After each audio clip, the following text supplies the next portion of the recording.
Poor Margaret, my daughter-in-law whispered behind me at my husband's funeral. She has no idea what comes next. I heard her even over the low hum of polite condolences and the soft organ music drifting through St. Andrew's Chapel. I didn't turn around. I didn't correct her. I simply folded my black gloves together and kept my eyes on the closed casket where my husband of 42 years rested, as if grief had made me deaf.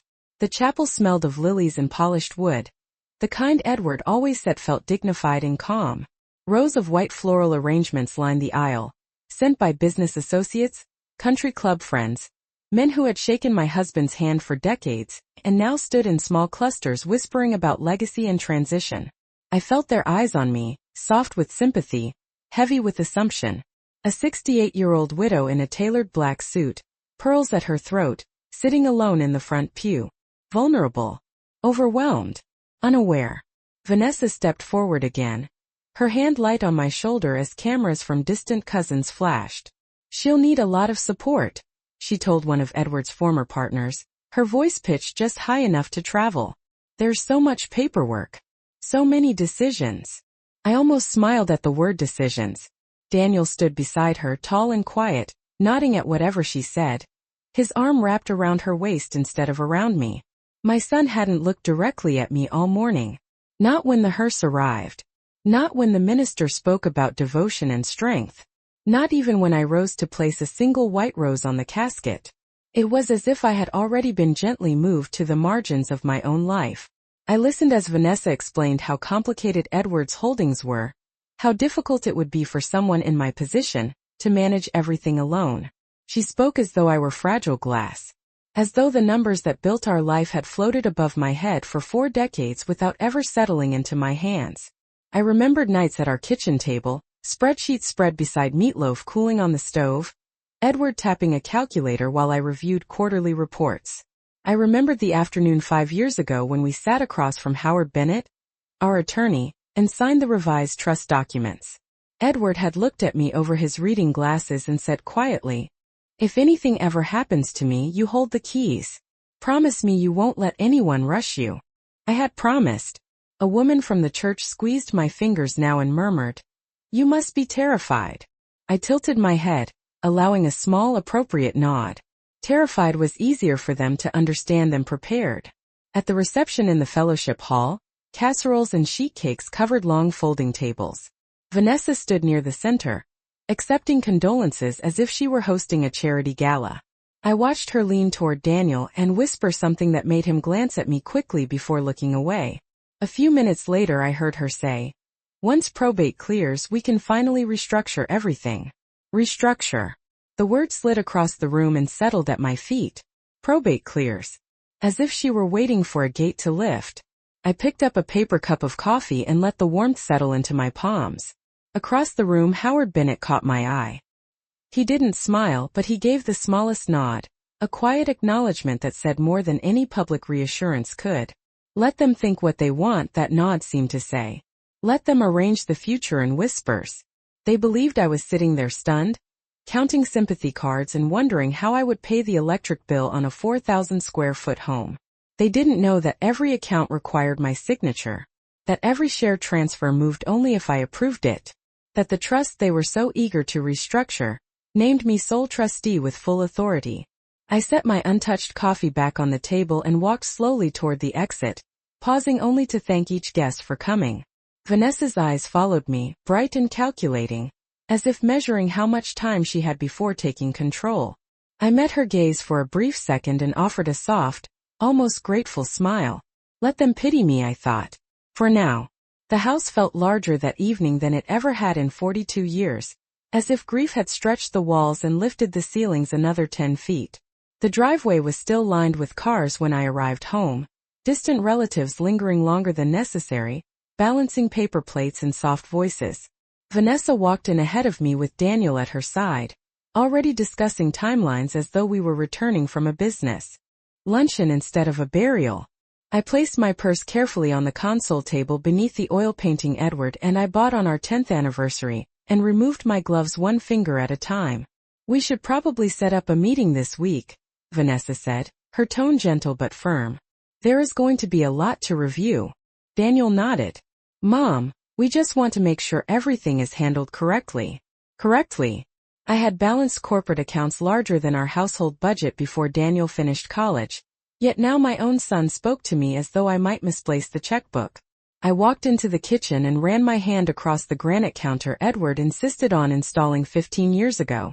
The room was quiet except for the hum of the refrigerator and the muffled murmur of conversation drifting from the living room. Vanessa's voice carried easily. "The company is complicated," she said to one of Edward's former associates who had followed them inside. "It is going to require careful restructuring once the estate is processed." Estate. Processed. Restructuring.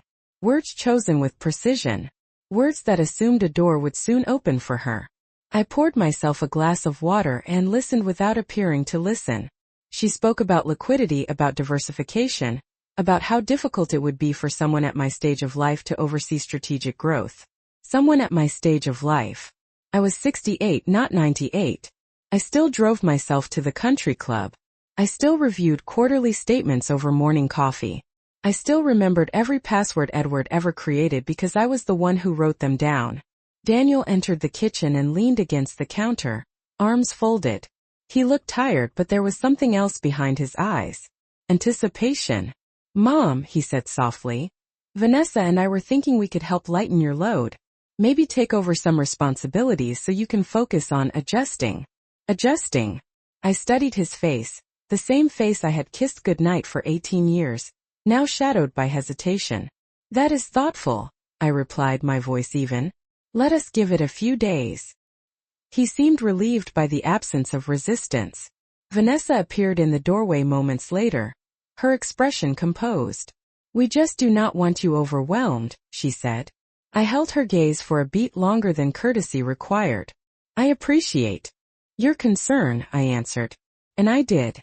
Concern, even when calculated, is still information.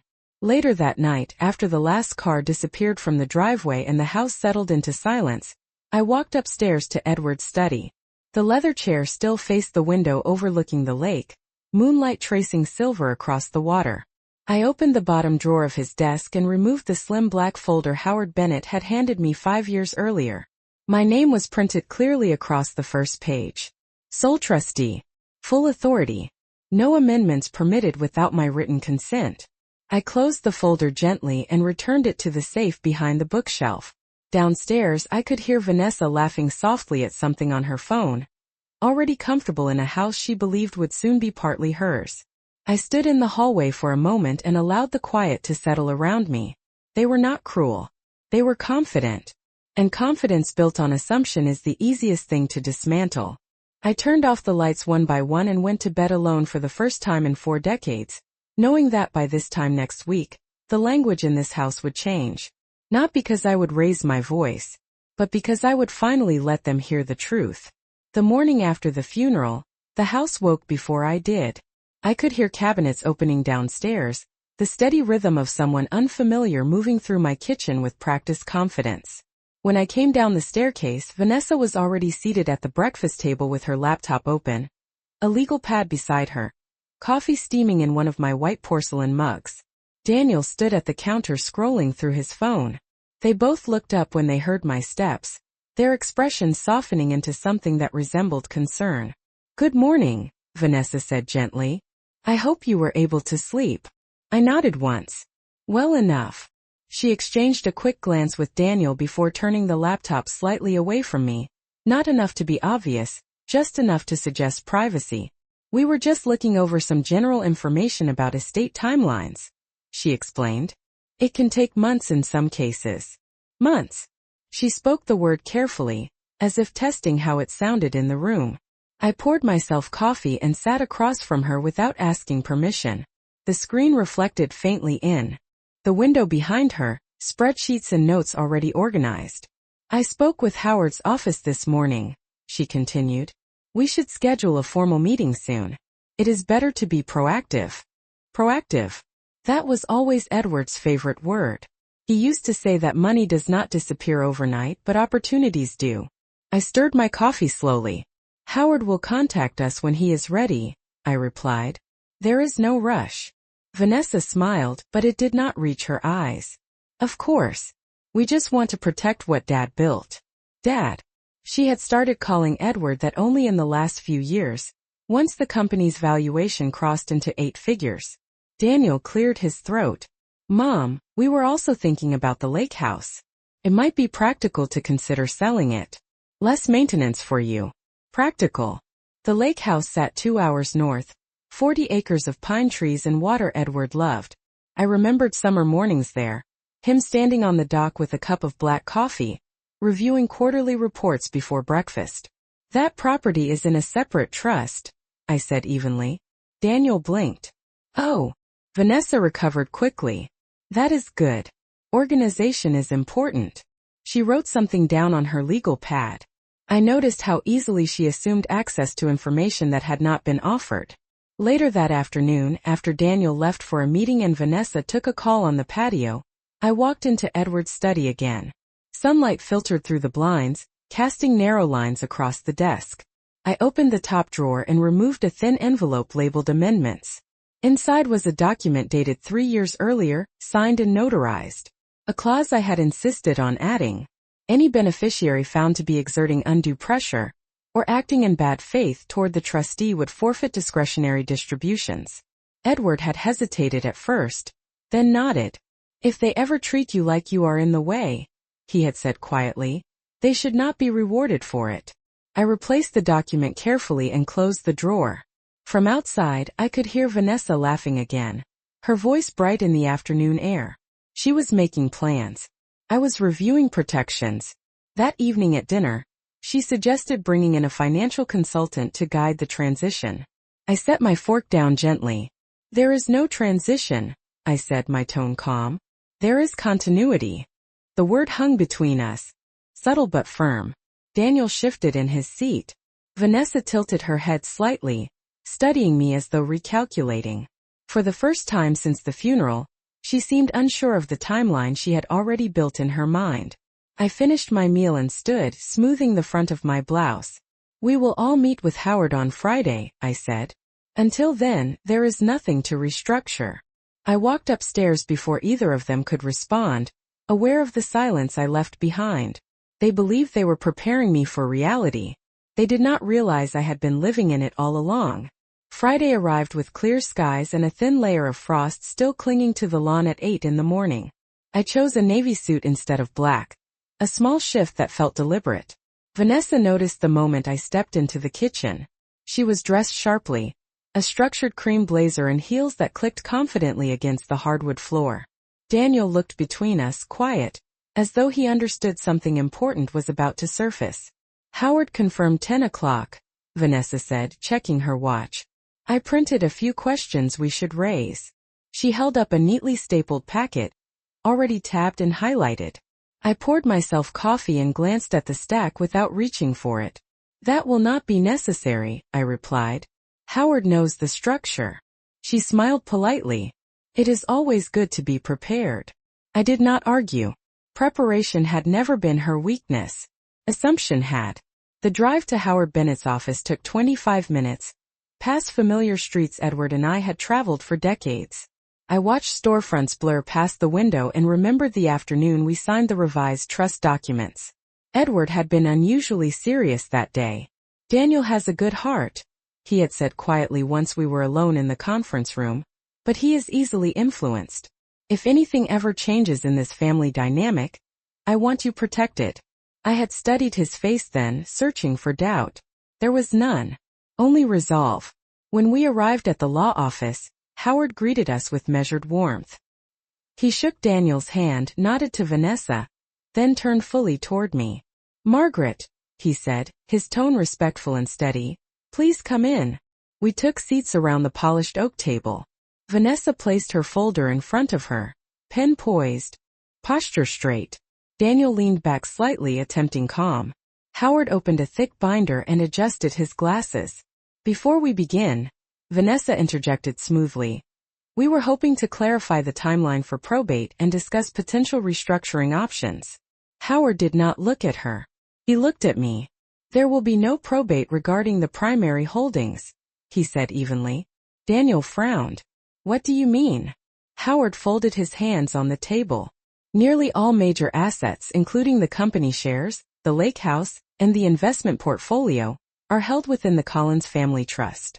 They do not pass through probate. Silence settled in the room, thin but noticeable. Vanessa straightened.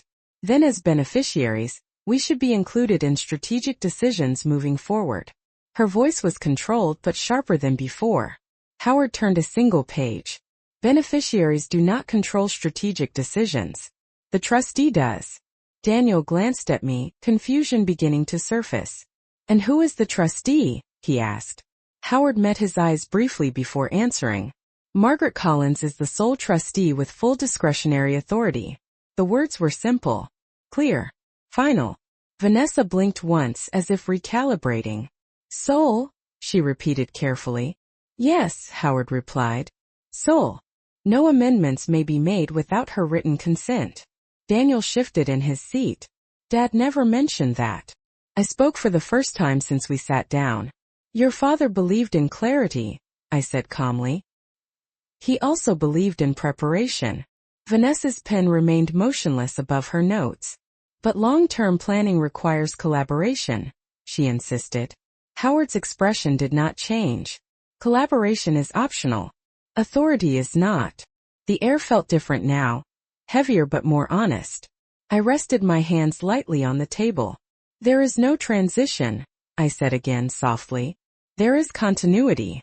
Daniel looked at me as though seeing a new outline of someone familiar. Vanessa finally closed her folder, the neat stack of questions untouched.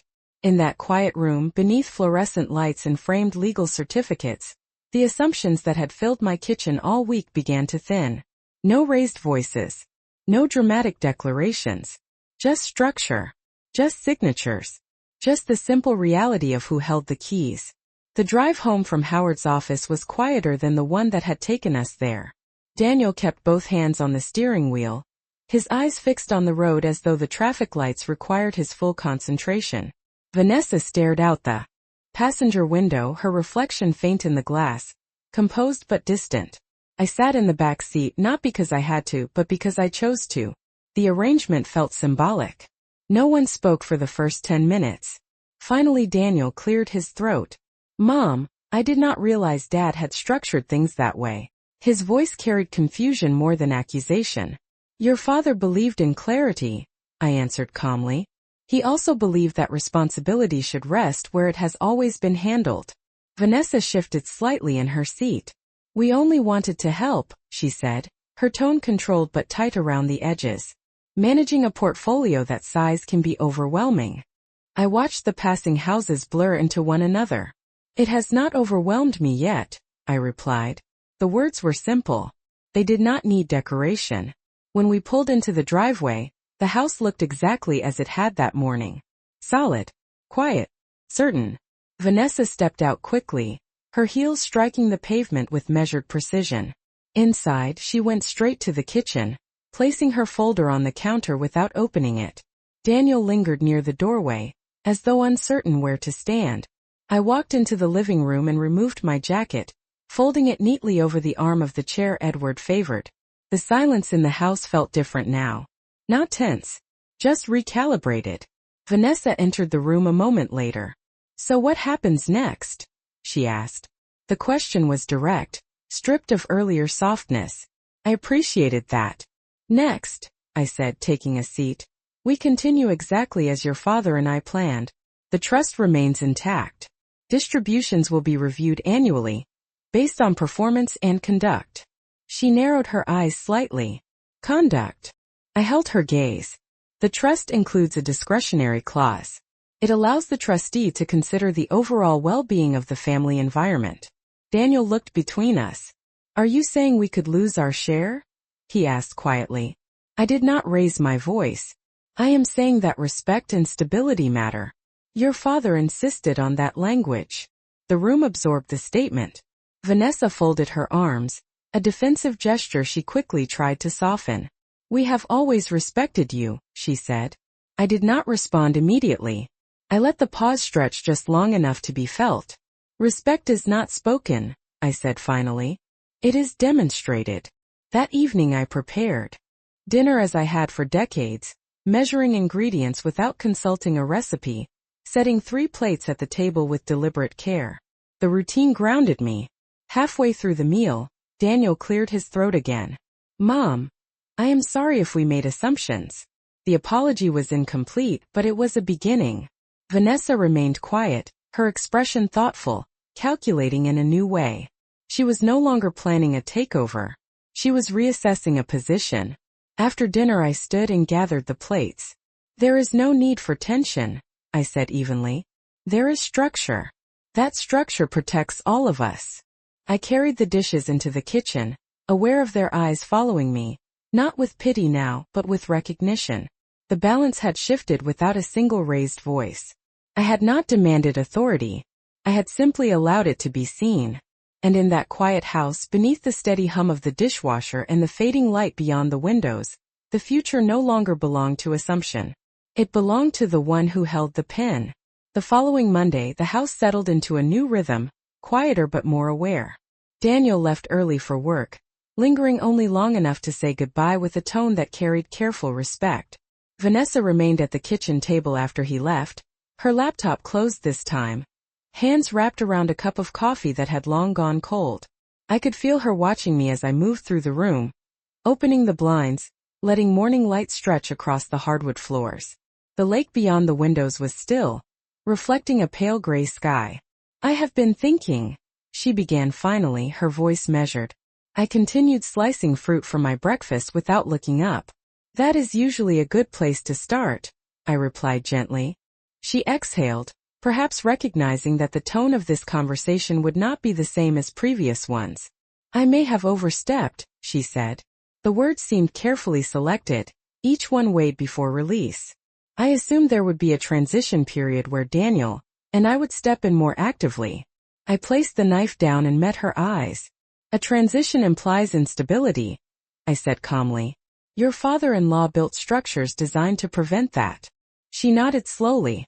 "I understand that now." There was less edge in her voice, more calculation replaced by consideration. I took my plate to the table and sat across from her. "This family will function best when everyone understands their role," I continued. "Authority does not diminish you. It simply defines responsibility." She absorbed that in silence. For the first time since the funeral, she did not challenge the statement. Later that afternoon, I scheduled a formal review with the financial advisory team Edward and I had worked with for over 20 years. I informed Daniel of the meeting, inviting him to attend as an observer. He seemed relieved to be included, though not in control. Vanessa asked if she could join as well. "Of course," I said. "Transparency is important." When Friday arrived, we sat in the familiar conference room overlooking downtown, sunlight reflecting off glass buildings across the street. The advisors greeted me first, addressing me by name, outlining projections, distributions, and long-term strategies. They spoke to Daniel and Vanessa politely, but their attention returned to me when decisions required confirmation. I listened carefully, asked specific questions about performance ratios and diversification percentages, and approved only what aligned with Edward's long-term vision. At one point, Vanessa leaned forward.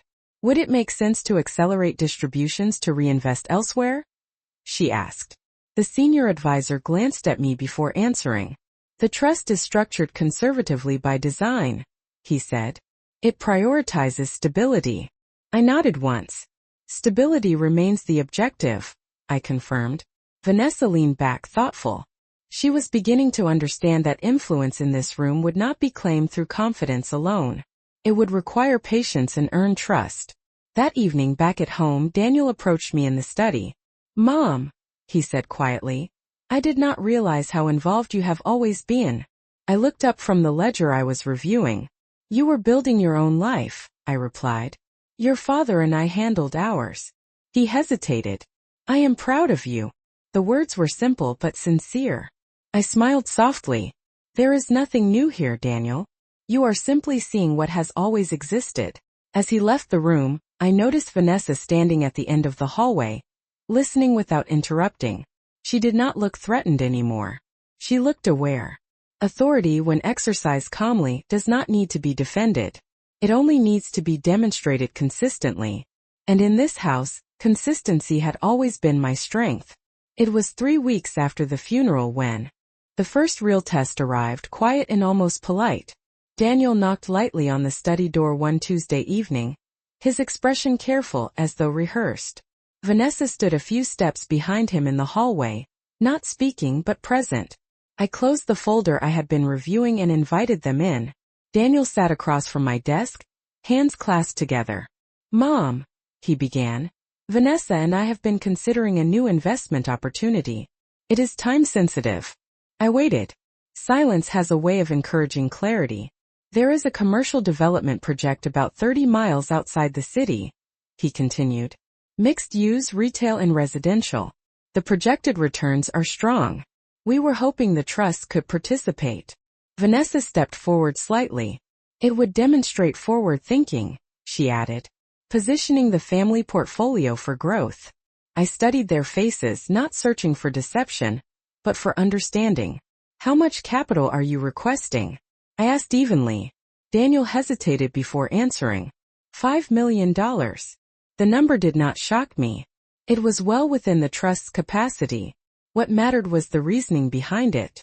"And what percentage of the portfolio would that represent?" I continued. Daniel glanced at Vanessa. She answered quickly. "Approximately 8%. I nodded once. "And what is the liquidity timeline?" Another pause. 3 to 5 years, Daniel said.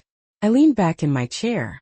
"So you are asking the trust to commit 8% of its assets to a project with a minimum 3-year lockup during a period of market volatility."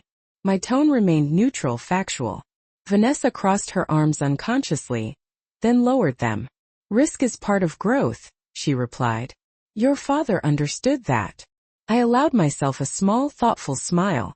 "Your father also understood timing." I opened a drawer and removed a recent market analysis report.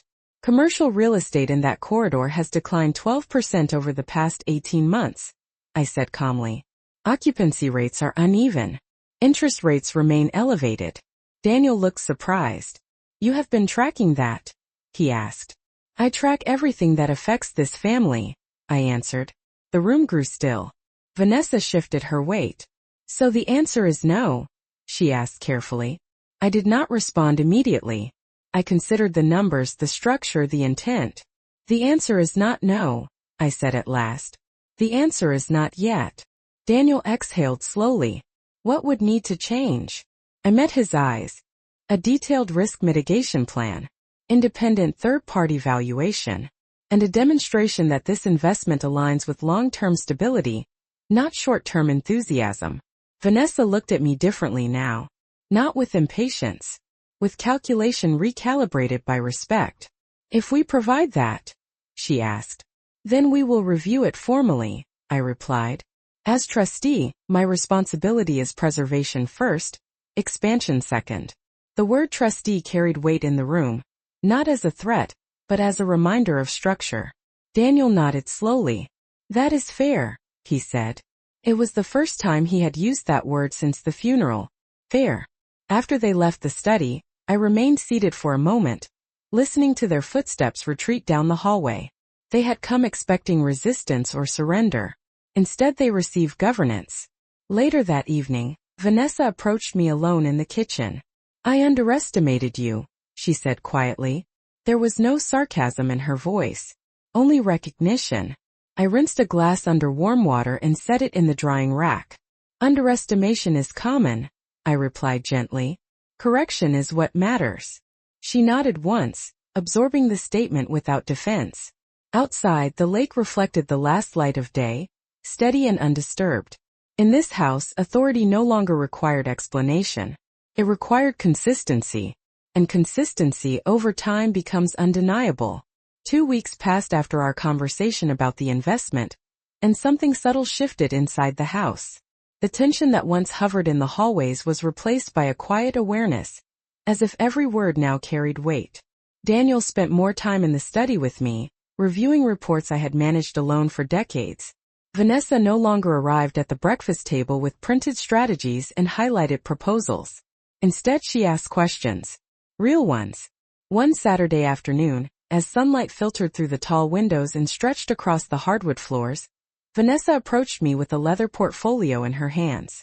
Her posture was composed but not defensive.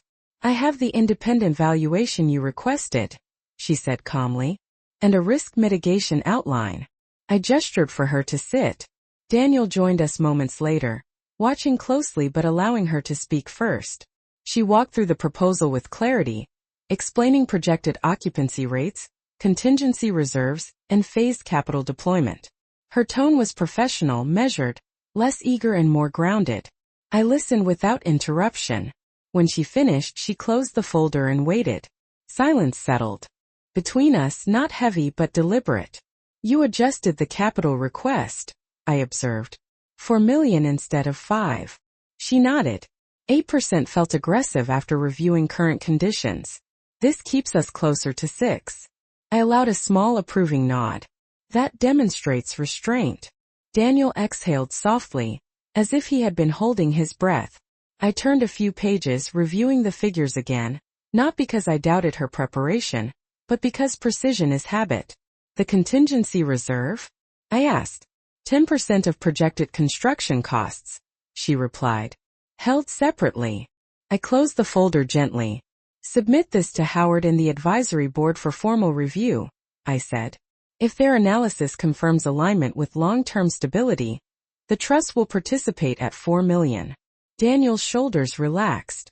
Vanessa's expression shifted, not into triumph, but into something steadier. Respect, perhaps.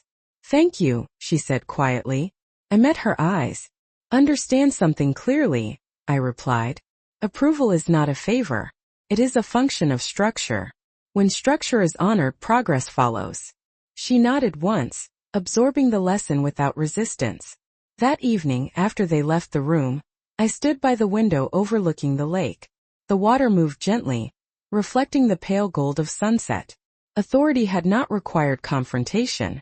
It had required patience. Weeks earlier, they had believed leadership would naturally transfer. Now they understood it would be earned through discipline and alignment. Later that night, Daniel knocked lightly on my bedroom door. "Mom," he said softly, "I was wrong to assume you would step back." I smiled faintly. "Stepping back and stepping aside are not the same," I answered. "Your father and I built something that was never meant to collapse into convenience." He nodded slowly. "I see that now." After he left, I sat at my vanity and removed my earrings, placing them carefully in their velvet case. The house felt balanced again, not because power had shifted, but because it had been acknowledged. Vanessa's ambition had not disappeared. It had matured. Daniel's uncertainty had not vanished. It had clarified. And I remained exactly where I had always been, at the center of the structure, steady and unshaken. The trust would invest wisely. The family would adapt. And no one in this house would ever confuse calm with weakness again. The advisory board approved the adjusted investment 3 weeks later, exactly as structured, with the safeguards intact and the capital capped at $4 million. When the confirmation email arrived, Daniel forwarded it to me with a simple message that read, "Thank you for guiding this the right way." I read the words twice, not because I needed validation, but because I understood what they represented. Guidance had replaced assumption. That evening we gathered in the dining room, not for a formal announcement, but because Vanessa suggested we share dinner together to acknowledge the milestone. It was the first time since Edward's passing that the room felt purposeful rather than heavy. The chandelier cast a warm light across the polished table, and the lake outside reflected the last traces of daylight. Daniel raised his glass of sparkling water. "To continuity," he said, choosing the word carefully. I met his eyes and inclined my head slightly. Vanessa followed. "To structure," she added, a faint smile touching her lips. I recognized the shift fully then. She no longer spoke about transition. She spoke about alignment. After dinner, as dishes were cleared and the house settled into its quiet rhythm, Vanessa lingered in the kitchen beside me. "I misread you," she said without hesitation. "I thought you would want to step back." I dried my hands on a linen towel and looked at her directly. "Strength does not always announce itself," I replied calmly.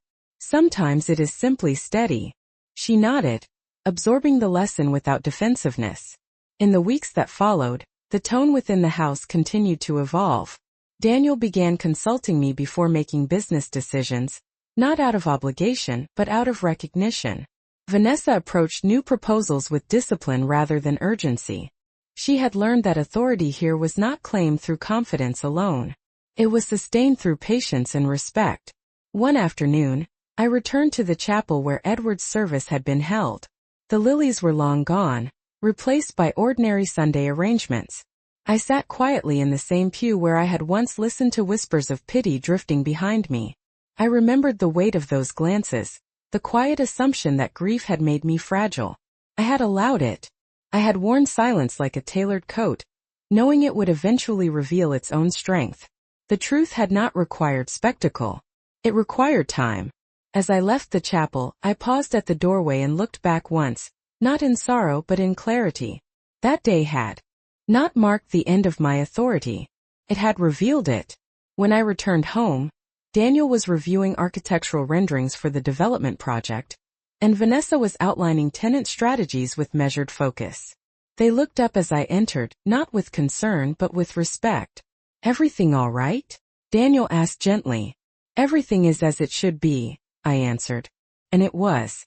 The house no longer echoed with quiet calculations about when control would shift. It carried something steadier. Understanding. I had never needed to raise my voice or claim power aloud. I simply allowed structure to speak on my behalf. Those who once offered pity now offered partnership. And in that quiet transformation, the greatest correction had already taken place.